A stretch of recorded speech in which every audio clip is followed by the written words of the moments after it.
And that's what creates a team. So let me take off the clown mask now. I'm not gonna lie to you guys, it's been a tough spell. It's been a tough spell for a while for me, and I'm incredibly appreciative. When we do these live shows, so U of M as an example, it was really, really hard. Required getting a lot of people out there. It's a 17-hour drive. Most of us flew one way, drove the other way to try and kind of pass it off. Some things could have gone better that we had issues. We've talked about, if you remember, Mug Club with the union members at U of M who didn't let us get in when we were supposed to get in, so that we're aligning everything. It takes a crew of 12 people. It was very hard and very draining physically. And listen, not cancer, nothing like that, but I'm not a guy who likes to necessarily get into, my health it's not in the best of sorts right now. These are things that can be corrected, but serious enough to warrant, I've taken really two sick days in the history of this company. A lot of the time when people see we're not doing it, they don't realize this, we're rebuilding something, or we're actually pre-taping something, like a Change My Mind. We just can't do a show the day we do a Change My Mind, or doing U of M. That was days and days of prep and getting out, several days of travel. There might be some more, and you know what? Let me know who you would like to see as a fill-in host. Not right now, but probably around Christmas break. And one thing I will say, though, doing these live shows, which can be really exhausting, and they really can, the interactions with the fans, the people are really incredible. The people who support the show, Mug Club, it was crazy to me. It was at least 60, 70% of people at that theater. And by the way, it overflowed. Thousands of people were Mug Club members. Oh yeah, So that's not even just non-Mug Club members, because the Mug Club members get their hours in advance. So that's always, it really is a team of people. We really do feel like it's familial, and we're overwhelmed by the support. But I also do notice an ongoing theme, and you've probably seen this in Q&A, particularly with the upcoming election: fear, a theme of people being afraid. And a lot of different people, they find different ways to get over them. A lot of people find that this show helps them. I had some people say, listen, man, I am so tired of news and politics. This was a veteran who talked about how he had been suicidal. I actually have a Navy Cross there. We haven't figured the perfect place to put it yet, so it's just safe. So thank you, sir, again for sending it. But we're going to put it right next to it would be fitting, the Ultimate Warriors action figure that Mike Ward gave us. That next to a Navy Cross. That crystallizes this show. Some people say this show helps them. It's really important, though. This isn't obviously the only one. Therapy is probably better than this show, because everyone on the show needs therapy. So it's important that you understand the difference between being afraid, and I don't always get the chance to answer people this way, and being afraid of something and being fearful. They're two different things. And on this last segment of the week, it often ends up, I think it ended up being branded Crowder Closes because people were uploading it anyway. I want those dollar bills. So I try to be vulnerable. I try to be earnest. Because I don't think lies help. I don't think being completely disingenuous helps. I don't think false ego helps. And because I know a lot of you out there might be experiencing some of the same pain and fears that I've gone through, or that I'm going through, or people even hear sometimes in the studio. So if it helps you, it'd be wrong for me to keep it to myself. And I think a lot of people often go, don't be afraid. Oh, listen, be brave. But they don't really tell you how. And if you have some, let's say it's, The Rock or someone like Daniel Cormier. That's why I really appreciate the interviews with Daniel Cormier, because Daniel Cormier is a world-level ass kicker. And on this show, not always, but on this show, he's been very vulnerable about what it is that scares him, about the fact that he's nervous before every fight. Very specific. And I tell you what, for me, that inspired me. I don't know about you, but hearing Daniel Cormier say, I get nervous before every fight, I didn't feel so bad about, throwing up or painting the porcelain before every single live show. Quarter Black knows this. I don't enjoy speaking live. I get very, very nervous. But when you get up there, you look really good. Well, thank you. I appreciate the lies. Checks in the mail. It will clear. You needn't say this. It's going to clear anyway. just like a black belt from Steven Seagal. Your check cleared, and I'm amazing. So if it does help you the way Daniel Cormier, Brian Shard, George St. Pierre, Thomas, so we've had a lot of great people here who've actually talked specifically about things that either scare them or difficulties they've overcome. That's been something that's been inspiring to me. And so I'm just going to be honest with you. There are a lot of things that scare me, but I don't live my life. Let me go through it. And I'd like to hear you guys tell me what it is that most scares you. Going out on a limb here. And I know it'll be used against me eventually, but I also know that there's someone else out there who probably feels like they're alone, might think that they're at the end of their rope, and maybe this will help. So it's one person, it's worth it. I'm afraid of being alone. That's something I'm really afraid of. This idea, people talk about being alone in a crowded room. We often hear it in sound lyrics. That often happens. I can be surrounded by a lot of people and not really know who a friend is or know who necessarily cares about me. And especially when you have so many supporters, and I'm grateful for them, you're always afraid that that goes away and that there's this sort of dead still of quiet. I've always been I'm afraid of being alone. I'm afraid of burning out.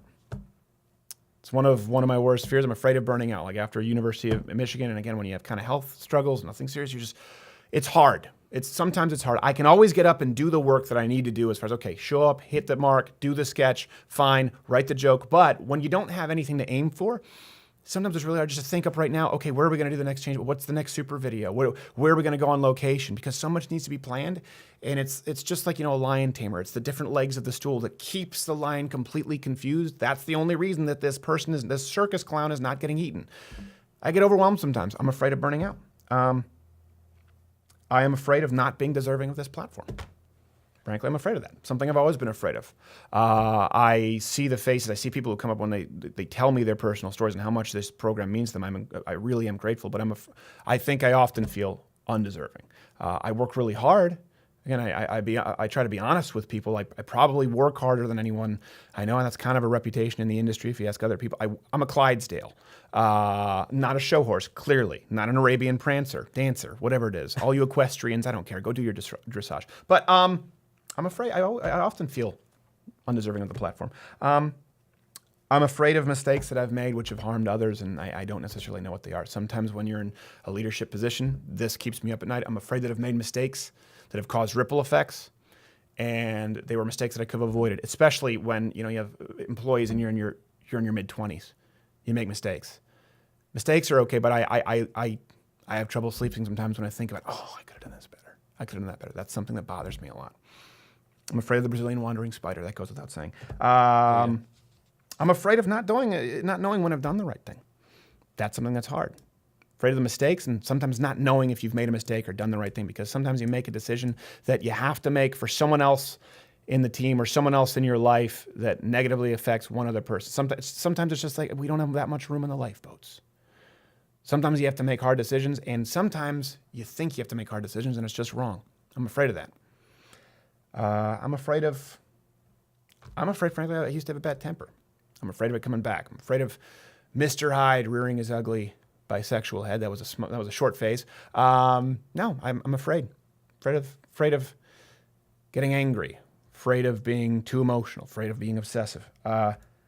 Because of that, I'm afraid of alienating friends, family, people who I care about most. Something I think about a lot. Sometimes with a lot of pressure. Sometimes with a lot of compression comes hypervolatility emotionally, and I'm afraid of pushing people away, especially when you have people who you love who either work with you or in close proximity. I'm afraid of, and this is why you might have seen that there was a pause at U of M. I'm afraid of having children. I'm really afraid of having children. I said I don't like kids. That's not true. I like kids. That's a smokescreen. I kind of don't like sticky kids. But I'm afraid of having children. Deathly afraid because of thrusting them into a life that they didn't choose. I've had a lot of close calls. I've had even just not close calls. I've had very unpleasant encounters. We've had people who just work for this show who've been spat on. We've had people get violent with them. Even at U of M, we had people trying to start a bar fight for people who weren't even on stage, but they knew worked with the crew. I'm really afraid of having children and bringing them into that. It's always been something that bothers me. And because of that, something else I'm afraid of the fact that my fear of having children could cause irreparable damage with a wife who I know deserves them. I'm not saying I'm never going to have kids, by the way. I'm just saying it's a fear that I struggle with. And I know a lot of people struggle with these fears. We talked about the church groups often when people aren't honest. I need to be forgiven for being a workaholic. I spend too much on Facebook. You know what? No, I'm telling you exactly what I'm afraid of. I'm telling you what my weaknesses are, because I know, and some of these are actually things that I feel as though I should have expressed a long time ago, because I constantly encounter these at live performances where people say, you know what, I really struggle with this and you help me with it. And I'm going, you know what, I should just tell people. I should just tell people that I struggle with that. I should just tell people that I struggle with burnout and fear of that. Or I should just tell people that I'm afraid of having children, because it might help them to not feel so alone. We hear that so much from the left. Oh, don't be alone. Only they try to tell you shouldn't feel alone in your depravity. I'm telling you shouldn't feel alone in being afraid of things, but hopefully there's a solution that we'll get to after this. I'm afraid of all of this going away and 15 people being out of a job. That's one thing that really scares me. If I'm undeserving and it all goes away, or you say the wrong thing, that can happen to anyone these days. We've been really blessed. There's 15 other people who rely on Mug Club and your support, not just myself. That's something that's really scary. Let me end on this. I'm afraid of not being able to discern the things that I can control and the things that I can't, and wasting energy trying to fix things or trying to contain things that I can't control. I'm really afraid of not having discernment or not having perfect discernment. I think that's what a lot of these fears stem from. And even more, I think I'm afraid of not fixing the issues that I can control. And that would be even harder to live with. So it's just this never-ending cycle of what can I control, what can I not? And if you can control it, you better do something about it, because people are relying on you to fix this. And if it's out of your control, you're spinning your wheels. And the people who are relying on you, they're just going to see you burn out, and then you can't help them. It's a really difficult thing to break. It's a really difficult cycle to break. I'm afraid of all of these things. And Snake Island. But I don't live in fear. And neither should you. And I hear this a lot, particularly with this election. You shouldn't live in... It's okay to be afraid of things. Everyone is afraid. Bravery is doing the right thing in the face of being afraid. But living in perpetual fear is different. Just like people tell lies, but lying to yourself consistently is corrosive to your soul in a way that is very different from telling somebody they don't look fat in a dress. Living in a state of fear is different from being afraid. You do not have to live in fear, regardless of the election, because you're not alone. And not only are you not alone because of whether you believe in him or not, God says that you're not alone. But let's get out of, what people may see as corny, sort of metaphysical bumper stickers. If you're watching this live right now, okay, look at how many people are watching live with you. If you're watching the show afterward, just look at how many subscribers, Mug Clubbers there are next to you. Take solace in knowing there are millions upon millions of people right now in arms with you. And you know why those people have hit the subscribe button? You know why those people have bought this? Listen, it's awesome. It's hand-etched, it's girthy, it's hand-painted. This is just a symbol. You know why millions of people have supported this program? It's not because it's funny. Every now and then we get a few right. It's not because people feel as though this is the only place they can go for political information or insight. Millions of people have signed up because they have been through something similar to what you are going through or to what you have been through. Look at that subscriber count. That's the ceiling right now on YouTube. I just lost my pen. The ceiling for conservatives on YouTube is our channel, right? And that's also a burden that scares us, because we're going, man, we're changing the blueprint every single week, and we're trying to do right by you. Elections fluctuate. And we get so many emails, especially in the life advice, but what do I do with the election? I feel that our country's done. I hear that every single election. Elections change, parties change, and it goes back and forth. But win, lose, or draw, whether it's this go around or the next go around, you're not alone. You don't need to live in fear. Do you feel better at all? Does that help you feel better? I know sometimes these are supposed to be feel-good segments, but it doesn't really matter, okay? Because whether you feel better or not, that's the truth. So take it. If you feel better, good. Now it's your obligation to help the next guy. Go make sure today, right now, if you're listening, if you're watching this show, immediately, pause this. There's only going to be a few seconds of music afterward anyway. You don't even need to hear it. You've probably heard the song a million times with Pogo.